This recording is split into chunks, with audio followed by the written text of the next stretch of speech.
Hi friends, ಎಲ್ರಿಗೂ ನಮಸ್ಕಾರ. ನಾನು Paru. Welcome to Appu star kitchen. ಹೇಗಿದ್ದೀರಾ? ಎಲ್ಲರೂ ಚೆನ್ನಾಗಿದ್ದೀರಾ ಅಂತ ಭಾವಿಸ್ತೇನೆ. ಇವತ್ತಿನ ರೆಸಿಪಿ ಏನಪ್ಪ ಅಂದರೆ ಎಲ್ಲರೂ ಇಷ್ಟಪಡುವಂಥ ಗೋಬಿ ಮಂಚೂರಿ. ಇದನ್ನು ಈಸಿಯಾಗಿ ಮತ್ತು ಕ್ವಿಕ್ಕಾಗಿ ಹೇಗೆ ಮಾಡೋದು ಅಂತ ತಿಳಿಸ್ಕೊಡ್ತೇನೆ.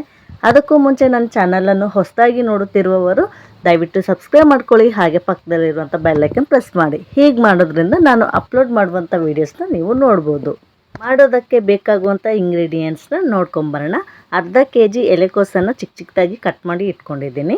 ಜೊತೆಗೆ 2 ಈರುಳ್ಳಿ, 3 ಹಸಿಮೆಣಸಿನ್ಕಾಯಿ, 1 ಸ್ಪೂನ್ ಶುಂಠಿ ಬೆಳ್ಳುಳ್ಳಿ ಪೇಸ್ಟು, 1 ಸ್ಪೂನ್ ಅಚ್ಚ ಖಾರದ ಪುಡಿ, 1 ಸ್ಪೂನ್ ಉಪ್ಪು, ಜೊತೆಗೆ ಸ್ವಲ್ಪ ಕೊತ್ತಂಬರಿ ಸೊಪ್ಪು, 1 ಕಪ್ ಆಗೋಷ್ಟು ಮೈದಾ ಹಿಟ್ಟು, ಒಂದು 100 ಗ್ರಾಮಷ್ಟು ತೊಗೊಂಡಿದ್ದೀನಿ. ಅರ್ಧ ಕಪ್ ಆಗೋಷ್ಟು ಕಾರ್ನ್ಫ್ಲೋರ್, ಇದೊಂದು 50 ಗ್ರಾಮ್ ಇದೆ. ಡೀಪ್ ಫ್ರೈಗೆ ಬೇಕಾಗುವಷ್ಟು ಎಣ್ಣೆ. ಈಗ ಮಾಡುವ ವಿಧಾನ ನೋಡೋಣ. ಮೊದಲಿಗೆ ಸ್ಟವನ್ನು ಆನ್ ಮಾಡಿ ಅದಕ್ಕೆ ಒಂದು ಕಡಾಯಿಯನ್ನು ಇಟ್ಕೊಳ್ಳೋಣ. ಫ್ರೈಗೆ ಎಷ್ಟು ಬೇಕಾಗುತ್ತೋ ಅಷ್ಟು ಎಣ್ಣೆನ ಹಾಕ್ಕೊಂಡು ಬಿಸಿ ಮಾಡ್ಕೊಳ್ಳೋಣ.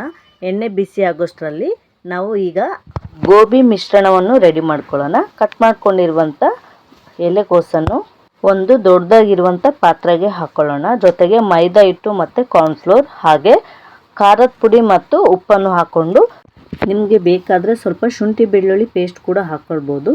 ಇಲ್ಲದೆ ಹೋದರೆ ಫ್ರೈ ಮಾಡಬೇಕಾದ್ರೆ ಹಾಕಿದರೆ ಸಾಕಾಗುತ್ತೆ. ಹಾಗೆ ಒಂದ್ಸರಿ ಚೆನ್ನಾಗಿ ಮಿಕ್ಸ್ ಮಾಡ್ಕೊಳ್ಬೇಕಾಗುತ್ತೆ. ಎಲ್ಲನೂ ಚೆನ್ನಾಗಿ ಕಲ್ತ್ಕೊಳ್ಬೇಕು. ಚೆನ್ನಾಗಿ ಮಿಕ್ಸ್ ಮಾಡ್ಕೊಂಡ ನಂತರ ಸ್ವಲ್ಪನೇ ನೀರು ಹಾಕ್ಕೊಳ್ತಾ ಚೆನ್ನಾಗಿ ಮಿಕ್ಸ್ ಮಾಡ್ಕೊಳ್ಬೇಕಾಗುತ್ತೆ. ಜಾಸ್ತಿ ನೀರನ್ನು ಹಾಕ್ಕೊಳ್ಳೋಕೆ ಹೋಗಬೇಡಿ. ಜಾಸ್ತಿ ತೆಳುವಾಗಿಯೂ ಇರಬಾರ್ದು, ಜಾಸ್ತಿ ಗಟ್ಟಿನೂ ಇರಬಾರ್ದು. ಮೀಡಿಯಮಾಗಿ ಕಲಿಸ್ಕೊಳ್ಬೇಕಾಗುತ್ತೆ. ನೋಡಿ, ಈ ಥರ ಕಲಿಸ್ಕೊಂಡ್ರೆ ಸಾಕು. ಈಗ ಕಾದಿರುವಂಥ ಎಣ್ಣೆಗೆ ಸ್ವಲ್ಪ ಹಿಟ್ಟನ್ನು ತೆಗೆದುಕೊಂಡು ಚಿಕ್ಕ ಚಿಕ್ಕ ಉಂಡೆಗಳಾಗಿ ಬಿಡಿ. ಸ್ವಲ್ಪ ಹೊತ್ತು ಫ್ರೈ ಆಗೋಕ್ಕಾಗಿ ಬಿಟ್ಟು ಆಮೇಲೆ ಮೇಲೆ ಕೆಳಗೆ ಮಾಡಿಕೊಂಡು ಚೆನ್ನಾಗಿ ಫ್ರೈ ಮಾಡ್ಕೊಳ್ಳಿ. ಫುಲ್ ಕ್ರಿಸ್ಪಿ ಆಗಬೇಕು, ಅಲ್ಲಿವರೆಗೂ ಚೆನ್ನಾಗಿ ಫ್ರೈ ಮಾಡ್ಕೊಳ್ಳಿ. ಫ್ಲೇಮ್ನ ಮೀಡಿಯಮಲ್ಲಿಟ್ಟು ಬೇಯಿಸ್ಕೊಳ್ಳಿ. ಜಾಸ್ತಿ ಇಟ್ಟರೆ ಸೀದೋಗ್ಬಿಡುತ್ತೆ, ಒಳಗಡೆ ಬೆಂದಿರಲ್ಲ.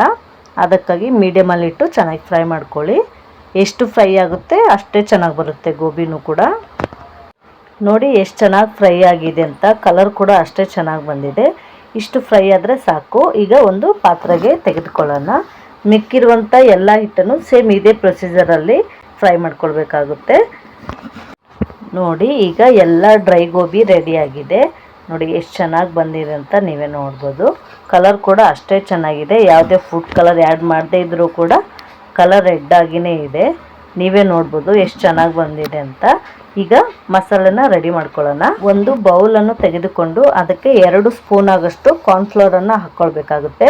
ಜೊತೆಗೆ ಸ್ವಲ್ಪ ನೀರನ್ನು ಹಾಕ್ಕೊಂಡು ಚೆನ್ನಾಗಿ ಮಿಕ್ಸ್ ಮಾಡ್ಕೊಳ್ಳಿ, ಗಂಟಿಲ್ಲದೆ ಹಾಗೆ. ಈಗ ಇದನ್ನು ಸೈಡಲ್ಲಿ ಎತ್ತಿಟ್ಕೊಂಡ್ಬಿಡಿ. ಒಂದು ಕಡಾಯಿಗೆ ಸ್ವಲ್ಪ ಎಣ್ಣೆನ ಹಾಕ್ಕೊಂಡ್ಬಿಟ್ಟು ಕಟ್ ಮಾಡ್ಕೊಂಡಿರುವಂಥ ಈರುಳ್ಳಿನ ಹಾಕ್ಕೊಳ್ಳೋಣ. ಈರುಳ್ಳಿ ಸ್ವಲ್ಪ ಕಲರ್ ಚೇಂಜ್ ಆಗಬೇಕು, ಅಲ್ಲಿವರೆಗೂ ಚೆನ್ನಾಗಿ ಫ್ರೈ ಮಾಡ್ಕೊಳ್ಳಿ. ನೋಡಿ, ಈರುಳ್ಳಿ ಫ್ರೈ ಆಗಿದೆ. ಇದಕ್ಕೆ 1 ಸ್ಪೂನ್ ಆಗೋಷ್ಟು ಶುಂಠಿ ಬೆಳ್ಳುಳ್ಳಿ ಪೇಸ್ಟು, ಜೊತೆಗೆ 3 ಹಸಿಮೆಣಸಿನ್ಕಾಯಿನ ಹಾಕ್ಕೊಂಡು ಸ್ವಲ್ಪ ಫ್ರೈ ಮಾಡ್ಕೊಳ್ಬೇಕಾಗುತ್ತೆ. ಇದು ಸ್ವಲ್ಪ ಫ್ರೈ ಆದ ನಂತರ 2 ಸ್ಪೂನ್ ಆಗೋಷ್ಟು ಸೋಯಾ ಸಾಸ್, ಜೊತೆಗೆ 4 ಸ್ಪೂನ್ ಆಗೋಷ್ಟು ಟೊಮೆಟೊ ಕೆಚಪ್. ನಿಮ್ಮ ಹತ್ರ ರೆಡ್ ಚಿಲ್ಲಿ ಸಾಸ್ ಇದ್ದರೆ ಅದನ್ನು ಹಾಕ್ಕೊಳ್ಳಿ. ಇಲ್ಲದೇ ಇದ್ದರೆ ನಾನಿಲ್ಲಿ ಇಲ್ಲದೇ ಇರೋ ಕಾರಣಕ್ಕೆ ಗ್ರೀನ್ ಸಾಸ್ನ ಹಾಕ್ಕೊಂಡಿದ್ದೀನಿ. 1 ಸ್ಪೂನ್ ಹಾಕಿದರೆ ಸಾಕು. ನಾವು ಖಾರ ಪುಡಿ ಕೂಡ ಹಾಕಿದ್ವಲ್ಲ, ಹಾಗಾಗಿ ಸ್ವಲ್ಪ ಹಾಕ್ಕೊಂಡ್ರೆ ಸಾಕು. ಸ್ವಲ್ಪ ಫ್ರೈ ಮಾಡ್ಕೊಳ್ಳಿ, ಜಾಸ್ತಿ ಬೇಡ. ಇದಕ್ಕೆ ಆವಾಗಲೇ ಕಲಸಿ ಇಟ್ಕೊಂಡಿರುವಂಥ ಕಾರ್ನ್ಫ್ಲೋರ್ ಮಿಕ್ಸರ್ನ ಹಾಕ್ಕೊಂಬಿಟ್ಟು ಸ್ವಲ್ಪ ಫ್ರೈ ಮಾಡ್ಕೊಂಡ ನಂತರ ಆವಾಗಲೇ ರೆಡಿಯಾಗಿರುವಂಥ ಡ್ರೈ ಗೋಬಿನ ಹಾಕ್ಕೊಂಡು ಚೆನ್ನಾಗಿ ಒಂದ್ಸರಿ ಮಿಕ್ಸ್ ಮಾಡ್ಕೊಳ್ಳಿ ಮೇಲೆ ಕೆಳಗಡೆ. ಲಾಸ್ಟಲ್ಲಿ ಸ್ವಲ್ಪ ಕೊತ್ತಂಬರಿ ಸೊಪ್ಪನ್ನು ಉದುರಿಸ್ಬಿಟ್ಟು ಚೆನ್ನಾಗಿ ಮಿಕ್ಸ್ ಮಾಡಿಕೊಂಡು ಫ್ಲೇಮ್ನ ಆಫ್ ಮಾಡಿಬಿಡಿ.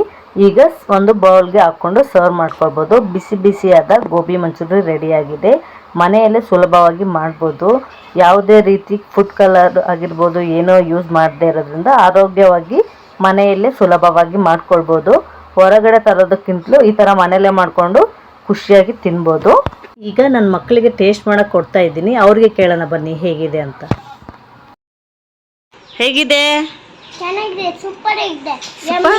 Yummy. I like it. You like it? Okay. Chinnamma ಹೇಗಿದೆ? Only action. Okay, enjoy. ನೋಡಿದ್ರಲ್ವ ಫ್ರೆಂಡ್ಸ್ ಇವತ್ತಿನ ರೆಸಿಪಿ ಹೇಗಿತ್ತು ಅಂತ. ಈ ರೆಸಿಪಿ ನಿಮಗೆ ಇಷ್ಟ ಆಗಿದೆ ಅಂತ ಅಂದ್ಕೊಳ್ತೇನೆ.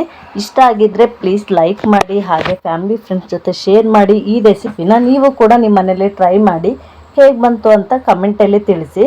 ಹಾಗೆ ನನ್ನ ಚಾನಲನ್ನು ಸಬ್ಸ್ಕ್ರೈಬ್ ಮಾಡ್ಕೊಳ್ಳೋದನ್ನು ಮರಿಬೇಡಿ. Thank you for watching.